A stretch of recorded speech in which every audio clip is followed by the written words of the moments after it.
Hey everyone, Mike here from workingwithdrones.com.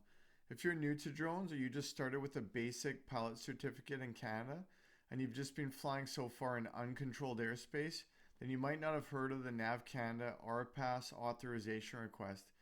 This is a process that applies to any advanced pilots in Canada when you're looking to fly in controlled airspace. Now, I've talked in other videos and on my website about resources to find what airspace you're trying to fly in. There's plenty available, so I won't go into detail here. But if you know you're now looking to fly in controlled airspace and you have your advanced license, one of the steps involved here is getting an authorization from NavCanada. So let's take a look at the form and I'll go through some tips and we'll get acquainted with it. You can access the website here, or if you don't want to type all that in, just Google NavCanada RPAS Authorization and you'll find it quite easily. Okay, so we're on the website now. Let's take a look at the form here. The first 4 fields are self-explanatory. I'm not going to cover those. The next one's the region. So there's 7 flight information regions across Canada.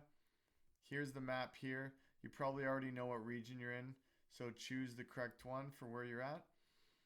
The piloting command name. They want your emergency phone number. They want your certificate number, and once again, you need to have your advanced certificate for flying in controlled airspace in Canada. Your spotter, if applicable. Proposed mission date, your start time, your end time. And for mission objectives, maybe you're doing a mapping mission, maybe you're doing some simple static photos and videography. Just generally state what you're up to with your flights here. Proposed mission coordinates in degrees, minutes, seconds. So here it's probably best to just take it out of Google Earth and state the center of where you're going to fly. They also want to give a street address, an intersection, or a landmark.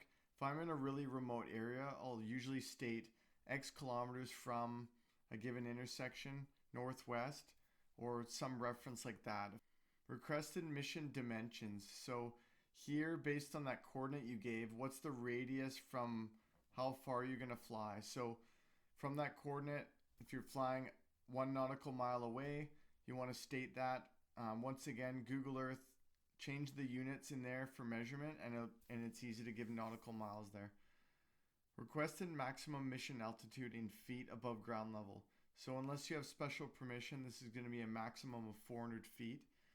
RPA make and model, this one's self-explanatory. And the next field is the registration number that goes along with the drone you're flying, so make sure that's stated in there. Category and identifying markings of your RPA. So here I'll list a multi-rotor or a fixed wing, and then of course the color of your drone. Next, at maximum mission altitude, what's the process and time required to terminate the mission? So in this case, to terminate, we're bringing it back to home, getting it to ground level again. Say you're operating at 90 meters and your maximum descent speed is 3 meters a second, then it's going to take 30 seconds to get the drone down. So here you can quantify based on your maximum descent speed of that drone, which should be available in the specs. Description of procedures and flight profiles to be followed in the event of a lost command and control link. So here you can talk about things like attempting to regain control, attempting to return to home, other things that may be in your procedures and checklists relating to a lost C2 link.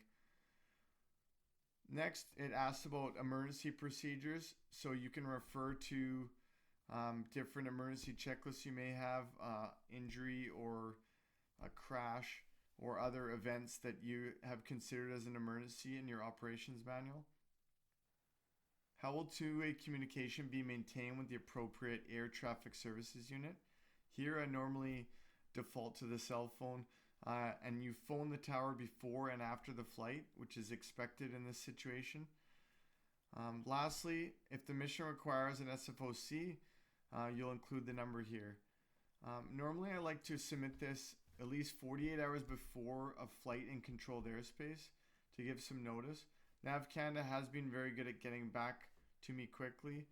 And finally, here's an example of a NavCanada approval that I've received in the past. Also keep an eye out for any limits to your altitude. That's happened a couple of times on my approvals. I've been limited to a certain flying height, but most of the time it will come back fairly standard here. And I also remember to phone the tower before and after the flight in controlled airspace, which is standard issue. That's it for now. Thanks for stopping by.